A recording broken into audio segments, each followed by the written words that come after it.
तो आज हम बात करेंगे एटॉमिक स्ट्रक्चर चैप्टर से जो नीट के 2019 से लेकर 2024 तक के जो अब आपके इंपॉर्टेंट पीवाईक्यूज हैं उनके बारे में हर साल इस चैप्टर से लगभग आपके 2-3 क्वेश्चन आ ही जाते हैं। पहला क्वेश्चन है आपका इसी साल का, ये क्वेश्चन है the energy of electron in the ground state n equal to 1 for He plus ion is x joule then that for n electron in n equal to 2 state for Be 3 plus ion in joule is. तो दोस्तों आप जानते हैं energy का क्या formula होता है। Energy का होता है दोस्तों z square by n square पे वो आपकी प्रोपोर्शनल होती है 13.6 z square by n square. He plus ion के लिए लगाएं तो He का आपका एटॉमिक नंबर कितना है 2 है, तो 2 का स्क्वायर अपॉन आपको फर्स्ट स्टेट का निकालना है तो 1, तो 4 इंटू 13.6 ये आपको दिया हुआ है x। और Be3 प्लस का मतलब Be3 प्लस अगर मैं इसका निकालूँ तो 13.6 इंटू Be का कितना होता है एटॉमिक नंबर, Be का आपका एटॉमिक नंबर होता है 4, Be का एटॉमिक नंबर होता है 4 स्क्वायर अपॉन ये 2 का स्क्वायर, तो ये आपका 4, तो यहाँ पर ये भी आपका 4 इंटू 13.6 ही आ रहा है, तो ये भी आपका -x ही आपका आंसर हो जाएगा। तो इसका डी ऑप्शन आपका करेक्ट हो जाएगा। इसके बाद अगला क्वेश्चन है आपको ये दिया हुआ है 2024 का, ये क्वेश्चन है isotope of an element contain 19.23% more neutrons as compare to protons, the correct statement along with its mass number is. तो दोस्तों आपको दिया गया है कि कोई एलिमेंट x है और उसमें क्या है दोस्तों, उसके पास जो न्यूट्रॉन है वो 19.23% ज़्यादा है प्रोटॉन के कंपैरिजन में। तो ये ऐसा किस में होगा, तो आप देखें तो Fe जो है, Fe अगर मैं दोस्तों 26 लूँ तो Fe 26 लूँ तो इसमें आपके न्यूट्रॉन कितने हो गए 57 माइनस 26, क्योंकि टोटल मास नंबर आपका 57 है और आपके प्रोटॉन कितने हैं 26 है, तो ये आपका 31 आ गया। और ये 31 जो है आपका क्या है लगभग 19.23% ही है जो है आपका ज़्यादा है आपके प्रोटॉन से। आप इसको आसानी से कैलकुलेट भी कर सकते हैं, तो इसका बी ऑप्शन आपका करेक्ट हो जाएगा। इसके बाद अगला क्वेश्चन है आपका ये दिया हुआ है 2023 का क्वेश्चन है। 2023 का क्वेश्चन है the relation between n m यानी कि number of permissible values of magnetic quantum number ML for a given value of azimuthal quantum number L is. तो दोस्तों आप जानते हैं एक आपकी जो एजीम्यूथल क्वांटम नंबर होता है उसके लिए आपकी 2l+1 आपकी वैल्यू होती है, 2l+1 आपकी वैल्यू होती है। तो आपका ये nm जो है टोटल जो परमिसिबल वैल्यू होती है 2l+1 होती है, तो आप यहाँ से L1 निकाल सकते हैं, तो ये nm-1/2 हो जाएगा। तो इसका आपका दोस्तों बी ऑप्शन करेक्ट हो जाएगा। इसके बाद अगला क्वेश्चन है ये भी दोस्तों आपका 2023 का है। ये दोस्तों आपका 2023 का क्वेश्चन है, आपको दिया है incorrect set of quantum number आपको बताना है। तो इनकरेक्ट सेट तो n इक्वल टू 4 है, l इक्वल टू 3 है, सही है, क्योंकि आप जानते हैं कि l कहाँ से कहाँ तक लाई करता है 0 से लेकर n-1 तक, तो ये सही है। ये 0 से लेकर 4-1 3 के बीच में है, ठीक है, ये तो सही है। इसके बाद m जो है आपका कहाँ से कहाँ तक होता है, m आपका दोस्तों -l से लेकर +l तक आपका होता है, तो ये माइनस ही -2 -1 0 1 2 3 ये भी आपका सही है। स्पिन -1/2 या फिर 1/2 हो सकता है, तो ये तो सही है। इसके बाद n equal to 5 l equal to 2 ये आपका सही है। m -2 -1 +1 +2 यहाँ पर 0 दोस्तों नहीं है, इसलिए ये ऑप्शन आपका गलत हो जाएगा, क्योंकि 0 भी इसमें आना चाहिए, तो इसका बी ऑप्शन आपका करेक्ट हो जाएगा। अगला क्वेश्चन है ये दिया है, ये आपका 2023 का क्वेश्चन है। द इनकरेक्ट स्टेटमेंट आपको बताना है the shapes of dxy dyz and dzx orbitals are similar to each other and dxy and dx square minus y square and dz square are similar to each other। ये दोस्तों आपका गलत statement है, क्योंकि जो आपका dx square minus y square है वो कुछ आपको ऐसा दिखेगा और dz स्क्वायर आपको कुछ ऐसा दिखेगा, तो ये सिमिलर आपका नहीं है, तो इसका आपका ए ऑप्शन करेक्ट हो जाएगा। बाकी सही है कि आप 5D के ऑर्बिटल का जो साइज होता है वो 4D के ऑर्बिटल से अलग अलग होता है, सही बात है, क्योंकि उनका प्रिंसिपल क्वांटम नंबर ही अलग है। इसके बाद all the 5D orbitals have shapes similar to respective 3D orbitals, हाँ शेप तो आपका सिमिलर ही होता है। इसके बाद in an atom all the 5 3D orbitals are equal in energy 3 state, ये भी आपका सही स्टेटमेंट है। dxy dyz जी dz dxz dx square minus y square और dz स्क्वायर ये आपकी कैसी होती हैं, डी जनरेट होती हैं, तो इनमें एनर्जी सेम होती है, तो इसका ए ऑप्शन आपका करेक्ट हो जाएगा। अगला क्वेश्चन दिया है आपको, अगला क्वेश्चन है ये आपका 2022 का है। आपको दिया है the radius of second Bohr orbit of the He plus ion is 105.8 picometre. तो आपको 105.8 पिकोमीटर क्या दिया है, सेकेंड बोहर ऑर्बिट का जो रेडियस आपको दिया है। तो रेडियस का क्या फॉर्मूला होता है, आप देखें तो पिकोमीटर के टर्म्स में 52.9 picometre into n square by z. तो यहाँ पर 4 आपका हो जाएगा क्योंकि आपका सेकंड बोहर ऑर्बिट है, तो 2 का स्क्वायर बाई ये आपका एच ही है, तो आपका ये 2, तो 52.9 तो 2 ये आपका दिया हुआ है। और थर्ड बोहर ऑर्बिट आपको निकालना है Li2 प्लस का थर्ड बोहर ऑर्बिट। तो थर्ड बोहर ऑर्बिट का मैं कैसे निकालूंगा, ये भी हो जाएगा 52.9 एन स्क्वायर, इसका कितना है Li का दोस्तों हमको निकालना है थर्ड बोहर ऑर्बिट में, तो 9 अपॉन ये आपका थर्ड बोहर में निकालना है, तो इसमें z आपका ये 3 है, तो ये 3 हो जाएगा। तो यहाँ पर ये 158.7 ये आपका आ रहा है यहाँ से मल्टीप्लाई करने पर। और एक दोस्तों एक हाँ 158.7 ये दोस्तों आपका ये बी ऑप्शन करेक्ट हो जाएगा। इसके बाद अगला क्वेश्चन है, ये दिया है आपको 2022 का क्वेश्चन है। 2022 का ये क्वेश्चन है, which of the following electron will have least amount of energy, N electron in hydrogen atom, तो ये 1s में होगा। इसके बाद एन इलेक्ट्रॉन इन 2p ऑर्बिटल, तो ये तो आपका 2p में है। An electron of copper atom in 4s, ये तो 4s में है। Outer most electron of sodium atom, तो ये आपका s ब्लॉक का है, तो ये भी आपका दोस्तों s में होगा, तो ये ज़्यादा वाले s में होगा। ये दोस्तों आपका कौन से में होगा, 1s2 2s2 2p6 3s2, ये आपका 3s में होगा। तो अब मैं दोस्तों अगर यहाँ पर देखूँ तो 1s की एनर्जी सबसे कम होगी, इसका n+l सबसे कम है, तो इसका ए ऑप्शन आपका करेक्ट हो जाएगा। अगला क्वेश्चन है दोस्तों, यहाँ पर आपको दिया हुआ है, ये आपका 2022 का क्वेश्चन है। A monochromatic infrared range finder of power 1 milliwatts emits photons with wavelength 1000 nanometer in 0.1 second, the number of photons emitted in 0.1 second. तो एनर्जी होता है आपका n h c by lambda, number of photons into h c by lambda, time से divide कर देंगे तो ये आपका पावर आ जाएगा। ये आपका दोस्तों पावर आपका आ जाएगा, तो एन यहाँ से आप निकाल सकते हैं, power is equal to N into E का फॉर्मूला होता है, तो एन यहाँ से आप निकाल सकते हैं पी बाई ई करके। तो पी बाई ई पावर इसकी जो ये आपको 1 मिली वाट यानी कि 10 के पावर -3 वाट, ये यहाँ पर एनर्जी आप निकाल सकते हैं। एनर्जी दोस्तों आप निकाल सकते हैं एच सी बाई लैम्डा करके, तो फिर आप इसको आसानी से सॉल्व कर लेंगे, इसका आपका ये बी ऑप्शन करेक्ट हो जाएगा। 5 × 10 की पावर 14 एनसीईआरटी का ये क्वेश्चन है।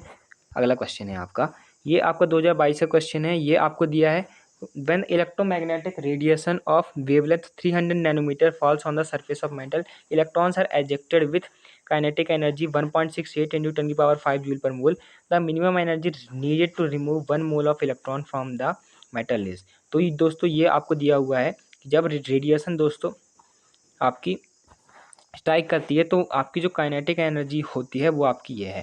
तो आप जानते हैं काइनेटिक एनर्जी का जो आपका फॉर्मूला होता है आपका E-5 होता है काइनेटिक एनर्जी मैक्स का।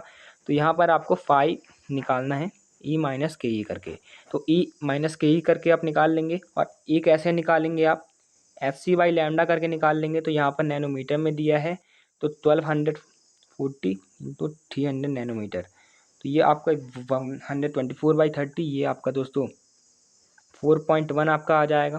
4.1 आपका आ जाएगा, तो यहाँ से आप ये E-KE यहाँ पर कर लेंगे। और 4.1 करने के बाद आप इसको एवोगैड्रो नंबर से दोस्तों डिवाइड भी मल्टीप्लाई भी कर देंगे, क्योंकि आपको पूरे उससे निकालनी है, पूरे दोस्तों आपको उसके 1 मोल आपको निकालना है, तो आप उससे मल्टीप्लाई भी कर लेंगे। तो इसका दोस्तों ये आपका 3.84 इंटू 10 की पावर, ये आपका आंसर हो जाएगा 10 की पावर 4 जूल। तो इसका बी ऑप्शन आपका करेक्ट हो जाएगा। मैं भी कैलकुलेशन में नहीं जा रहा हूँ। अगला क्वेश्चन है आपको ये दिया है आपको ये ऑल इंडिया रेडियो है, तो आपको ये फ्रिक्वेंसी इतनी दी है, स्पीड ऑफ लाइट इतनी दी है, तो ये कितना वेवलेंथ वो एमिट करेगा। तो आप जानते हैं वी होता है आपका एफ लैम्डा, तो लैम्डा आपका V/F हो जाएगा। C/F आपका हो जाएगा 3 × 10 की पावर 8, 1368 किलो हर्ट्ज़ है, तो इंटू 10 की पावर 3 आप लिख लेंगे, तो ये आपका आ जाएगा 299.3 मीटर। ये आपका ये सी ऑप्शन करेक्ट हो जाएगा। इसके बाद अगला क्वेश्चन है, ये आपको दिया है 2020 का ये क्वेश्चन है, the number of protons neutrons and electrons in LU 175 L1। 71। तो यहाँ पर ये 71 क्या होता है, नीचे वाला क्या होता है आपका एटॉमिक नंबर होता है। तो आपका ये हो गया आपका नंबर ऑफ प्रोटॉन, ये आपका न्यूट्रल है तो नंबर ऑफ इलेक्ट्रॉन भी आपके प्रोटॉन के बराबर ही होंगे। और आप इसका मास नंबर कैसे निकाल सकते हैं, 175 माइनस S1 से आप दोस्तों इसका नंबर ऑफ न्यूट्रॉन निकाल सकते हैं। सॉरी, इसका 104 हो जाएगा। तो इसका आपका डी ऑप्शन करेक्ट हो जाएगा। अगला क्वेश्चन है, ये दिया है the number of angular node in radial node in 3s orbital. ये आपका 2020 का क्वेश्चन है।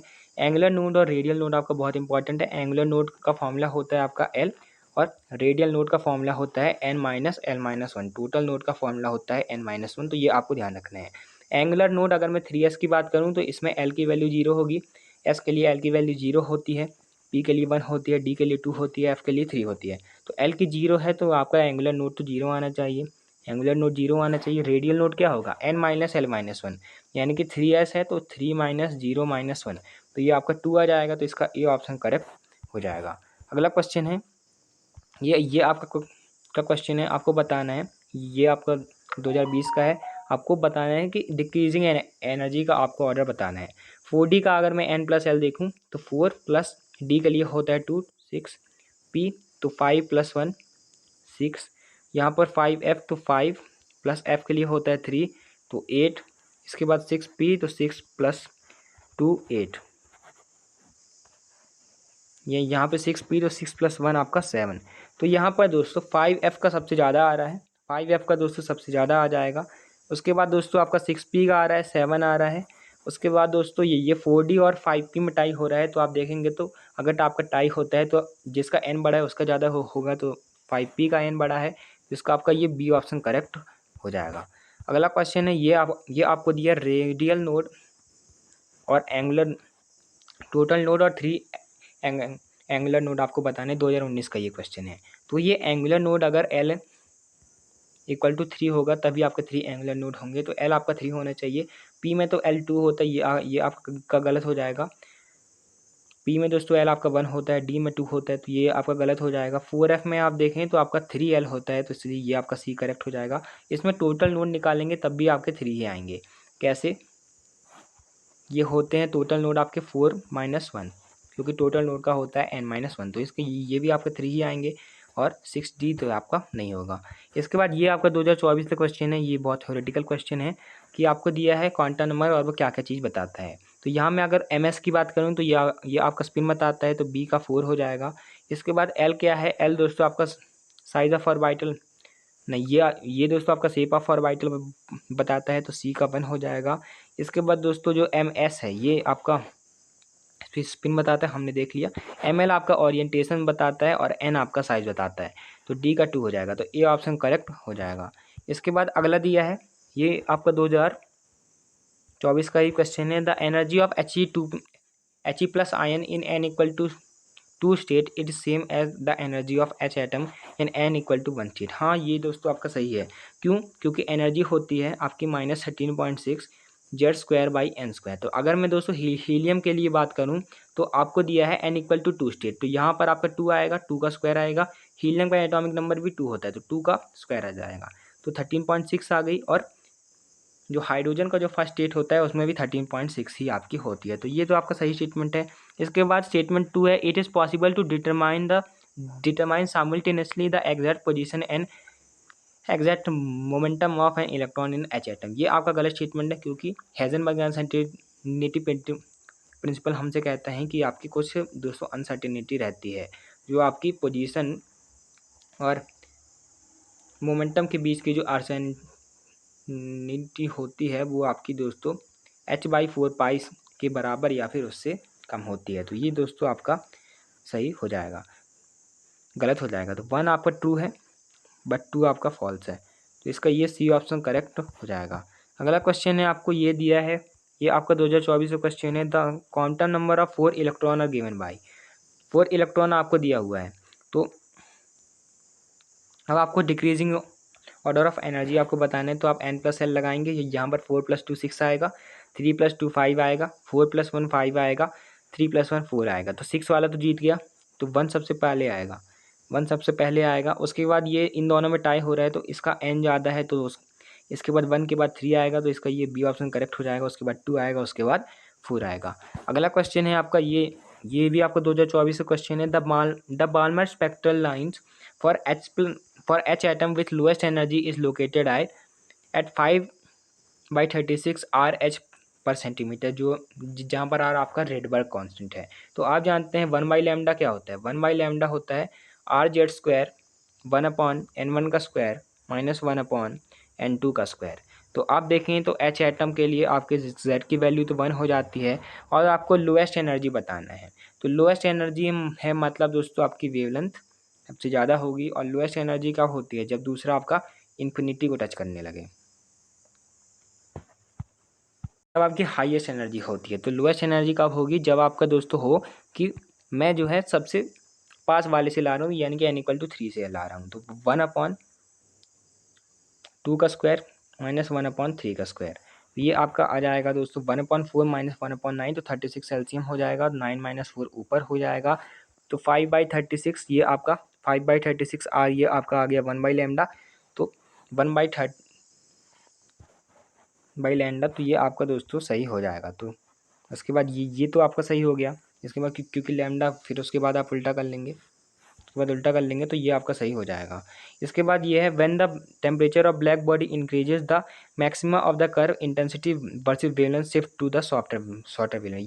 ये भी आपका दोस्तों सही स्टेटमेंट है, क्योंकि जब टेम्परेचर आप बढ़ाते हैं तो जो शिफ्ट है वो आपका शॉर्टर वेवलेंथ पे चले जाता है। लैम्डा मैक्स जो है आपका टेम्परेचर के इन्वर्सली प्रोपोर्शनल होता है। तो इसका सी ऑप्शन आपका करेक्ट हो जाएगा। तो अगर आपको वीडियो अच्छा लगा तो आप चैनल को सब्सक्राइब कर सकते हैं, और डेली एमसीक्यूज़ के लिए आप कम्यूनिटी पोस्ट को विजिट कर सकते हैं। Thanks for watching, keep learning.